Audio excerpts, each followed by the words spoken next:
Welcome back. How have you been enjoying the podcast recently? I am so curious.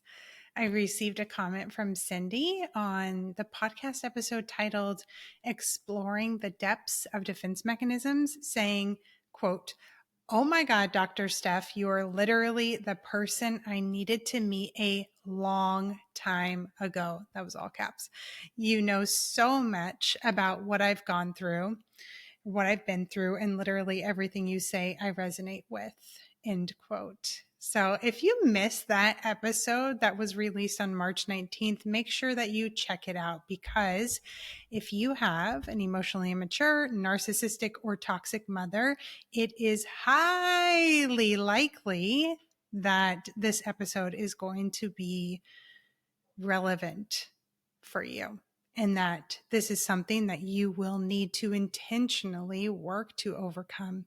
And when I say this, what I'm referring to is defense mechanisms. So go ahead, make sure to make a note in your calendar and go back to that March 19th episode if you have not listened to it already, and check it out. And thank you so much for taking time to tune in each week. And thank you to those who take time to rate and review the podcast. I really appreciate it. And it helps more people find out about the podcast. So it means a lot to me, because if you follow me on Instagram or on podcast or on Facebook, you know that I don't have a massive audience. And the way that I reach more people is primarily with your help.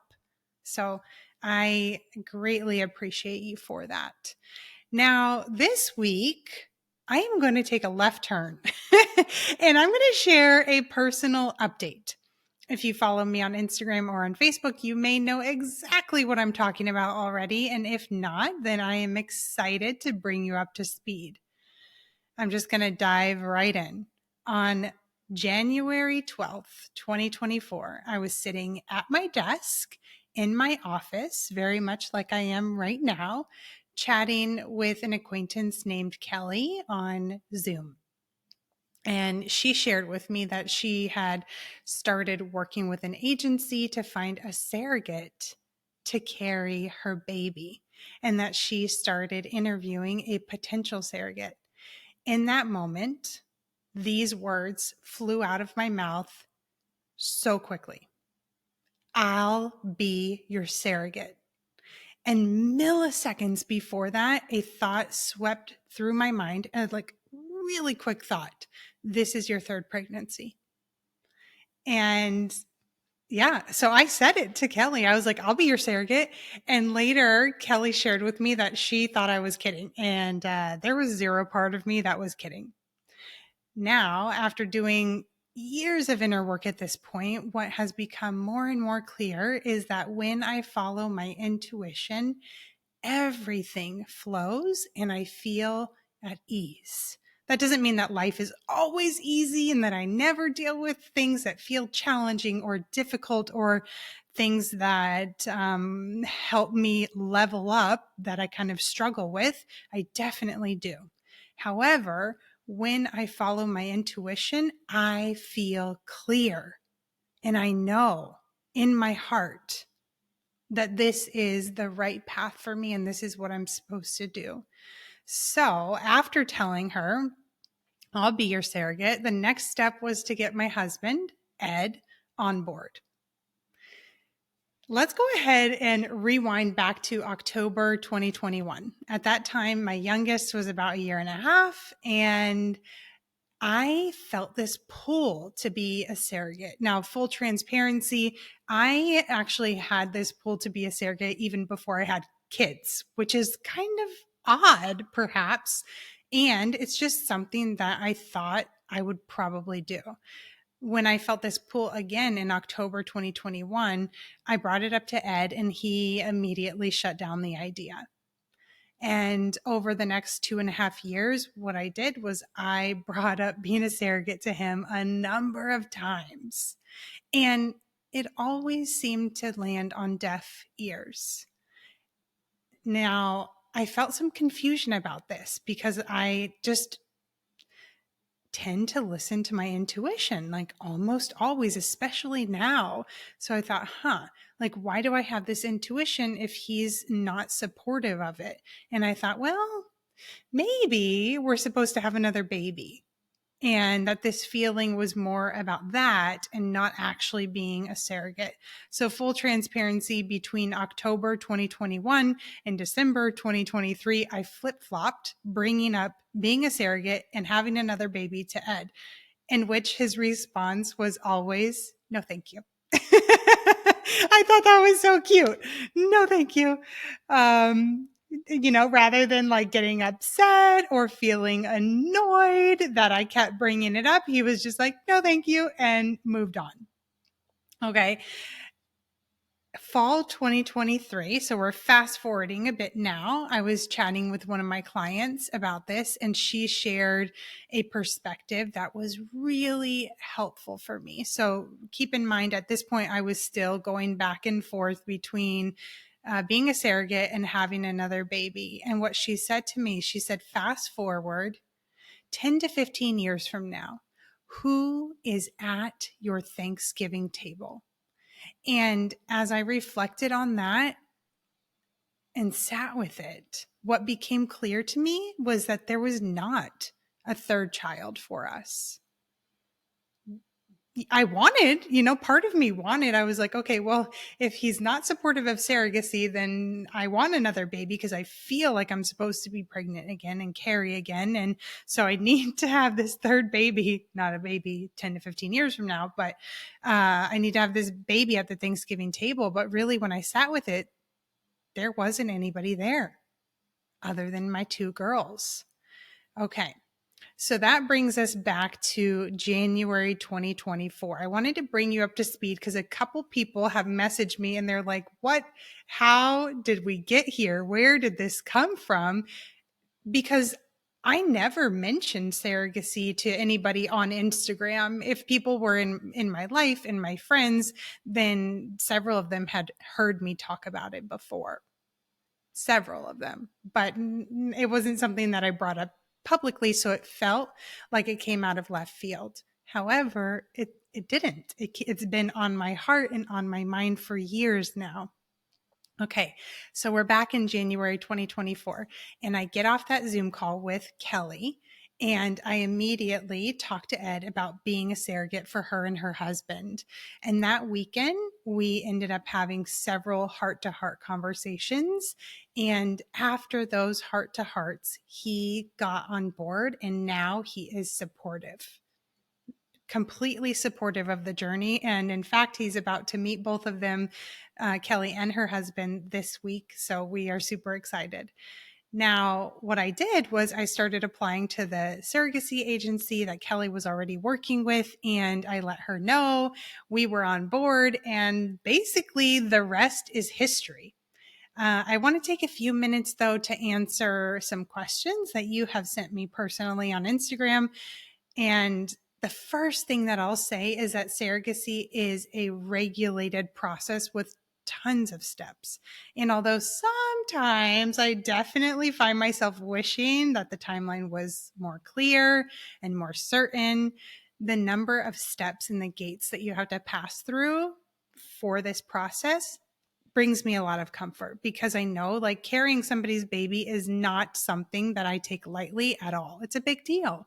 And so it should be, a little bit more of a regulated process and not like something that you can kind of like do on a whim. Now, let's dive into some of the questions that you have sent in particular. And one of those questions was, what stage are you at in the process and how far along? What's involved? Now, I'm recording this March 26th. So we are more than 2 months into the process. And I'm just going to kind of go like line by line and share what has happened so far. last week, I was officially medically cleared, which means that we can move on to legal. I'll say a little bit more about that in a minute. But basically, the start of the process is applying to the surrogacy agency. Now, because I already knew Kelly and knew who she was working with, I applied to the agency that she was working with so that I could be matched with her. During that process, you have to submit tons of paperwork, including, your full application, all your medical records, insurance benefits package in general, your tax records, all sorts of information. Then after that, you complete a psych evaluation. And that's where I met virtually with a psychologist just to make sure, that I'm doing this for the right reasons and that I'm going to be totally okay throughout the process. It was about an hour call. After I did that call, Ed also completed a psych evaluation. Primarily, it seemed like they wanted to make sure that we were on the same page, me and Ed, and that he was completely on board and supportive of the journey because it is a process. Next, our insurance was reviewed by a third party, and this is done to see if our insurance could be used for the surrogacy journey or if a separate package needed to be purchased by Kelly and her husband. By the way, the official term is IP, intended parents. So if you ever hear me say intended mother or intended mom or intended parents, that's what I'm referring to. After that, I had 2 appointments with Kelly's fertility clinic just to officially meet them and bring me up to speed on the details of the process that they handle. And then we locked in our attorneys for the contract, both the intended parents and the surrogate and her spouse. So my spouse have an attorney to represent them for the contract. So that's actually the stage that we are in now. We are working with the attorneys to get the contract drafted and signed and edited if needed. And what I did after locking in my attorney is a blood draw just to make sure that everything was supportive of pregnancy and that I wasn't deficient in anything or didn't need any medication or things like that. And then also had an ultrasound to check my uterus and again, make sure that there were no issues. Finally, after that, I feel like I'm just listing. Hopefully, you're not like, oh my gosh. After that, I met with Kelly's fertility doctor. And last week, I got the medical clearance from her to move forward with getting that contract drafted with our attorney and with Kelly and Mark's attorney. And now we wait.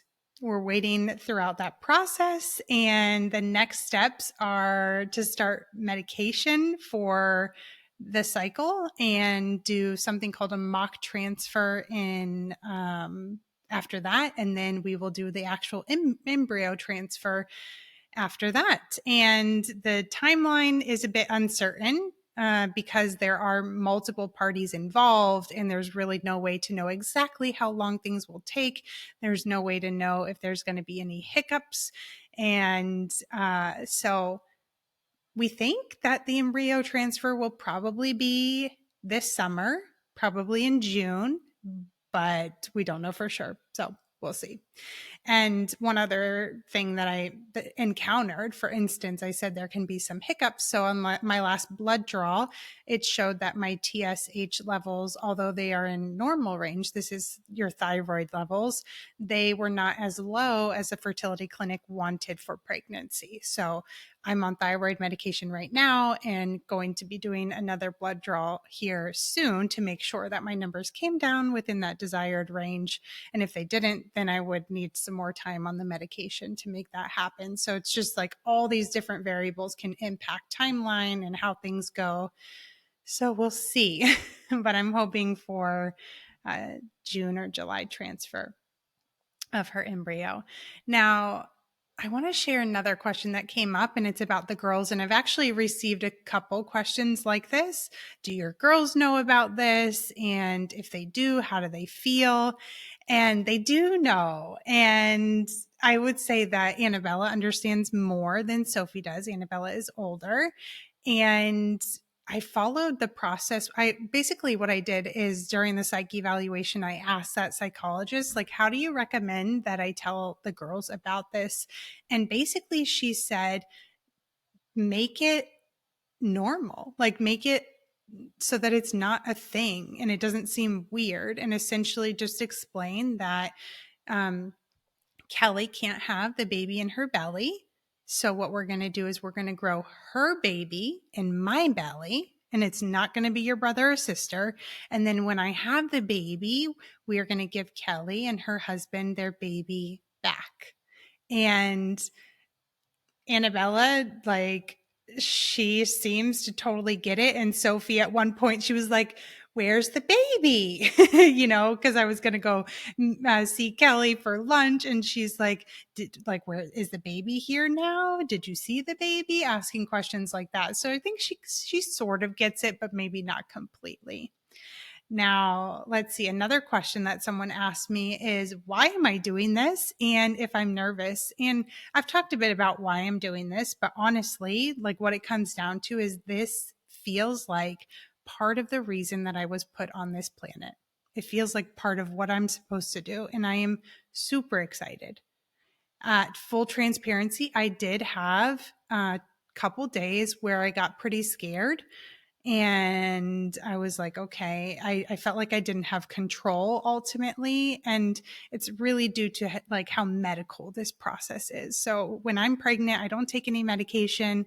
I have unmedicated deliveries. That's my preference. And so I don't love that there is a need for medication, for instance, even with my thyroid. However, that's part of the process. And so I'm understanding of that and totally on board. But there was a couple days where that I guess I felt like I think I might have said this a minute ago, but I felt like I didn't have control, and it felt really heavy and I felt a bit overwhelmed, but I allowed myself to feel through that. I didn't try to make myself stop feeling overwhelmed. I didn't try to make myself stop crying. I just let it flow through me. And now I feel great and super excited. And I just brought myself back to my intuition, because in that moment, fear was arising. If you listen to your fear, you won't have power.